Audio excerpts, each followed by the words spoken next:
Lord, please guide me today and tomorrow. Lord, thank you for this day. Thank you for another day. Alam ko na marami na namang opportunity ang darating sa araw na ito. Alam kong darating na ang pagkakataon na inaantay ko, Lord.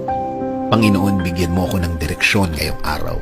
Bigyan mo ako ng guide sa kung ano ang aking gagawin, lalo na sa mga problema na dumating sa aking buhay ngayon, na may mga pagkakataon na nalilito na din ako, Lord.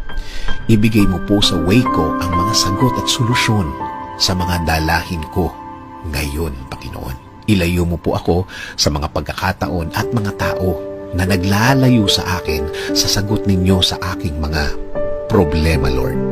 Ilagay niyo po ang mga tamang impluensya sa aking araw-araw, Lord. Mga tamang tao na mag-i-inspire sa akin. Mas magbibigay ng mga paliwanag tungkol po